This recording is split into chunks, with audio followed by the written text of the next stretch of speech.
Alright, what's up everyone? I'm Miles with the Slippy Channel, and today I'm going to be talking about the time where the cops may have been called on me and my friend.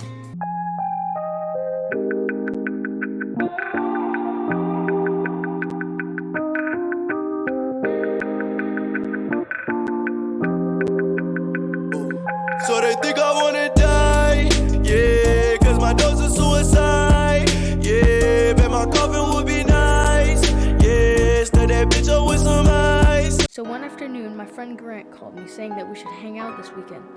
But this is nothing new because we hang out every weekend or so.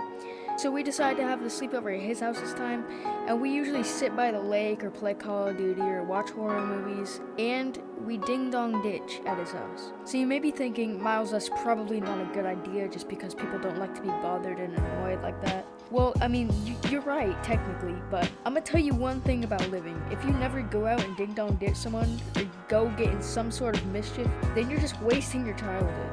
Nobody's ever been like, oh man, I can't wait to sit inside studying and be a good boy. No, that's not how you get the thrill every kid wants. Like, that's just not accurate. So me and Grant wait until it gets dark to go out, which is usually 6 because of daylight savings. So we're sitting playing Call of Duty, planning on which houses to hit, and it finally gets dark. And me and Grant grab our flashlights and head outside.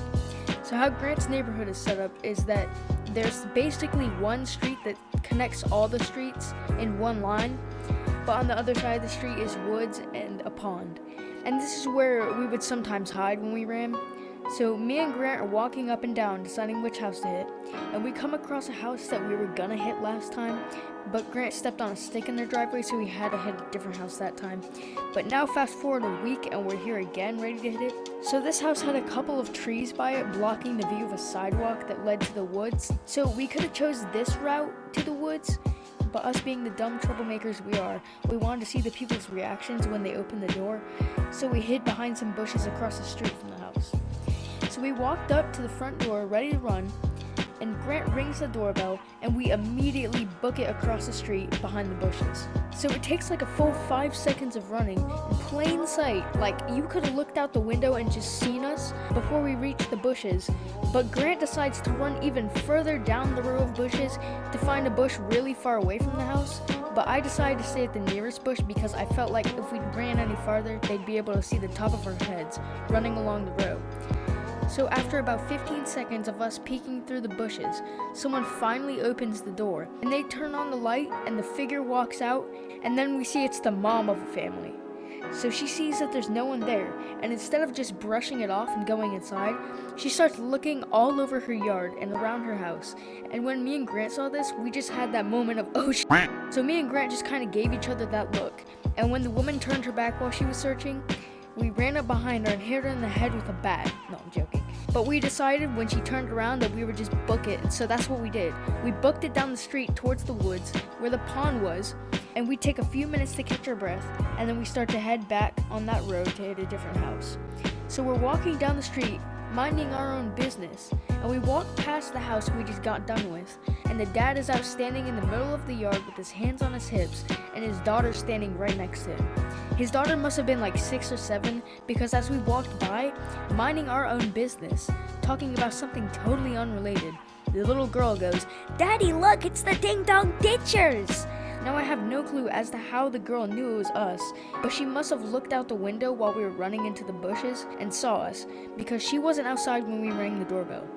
So not even 5 minutes later, me and Grant are walking around and we hear a warning siren go off, which is basically the siren of a cop car, but just once, like they just flash it.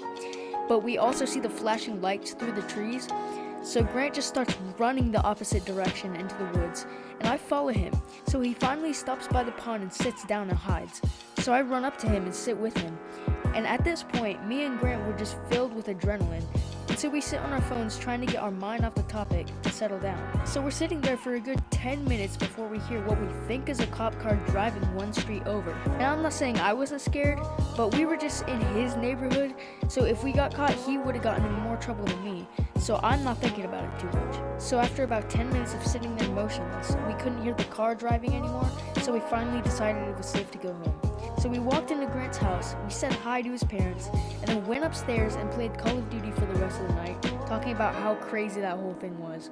But the thing is, even if the cops did catch us, they wouldn't have been able to do anything except for tell us no, because we're minors and it's not illegal to go ding dong ditch. So yeah, that's basically the whole story about the time me and my friend got the cops called on us for ding dong ditching. Make sure to subscribe if you're new and you want to see more content like this, and make sure to like the video if you enjoyed this story. I'll leave Grant's channel linked in the description down below, so make sure to go check that out. That's it for today's video. Make sure to have a wonderful night, and I'll see you guys in the next video. I ain't fresh off the plane, I check my chains and all my luggage. You think that designer make you different, but it doesn't. You don't know the difference between getting rich and buzzing. Creeping in that Jeep with GR3, yeah, that's my brother. If she think it's something, I can drop her like it's nothing. No, it's fine, I'll find another hoe. That dime a dozen. Wait, they said that I lost that flow, but this sound like I found it. This that fuck whoever doubted. Ain't no other way around.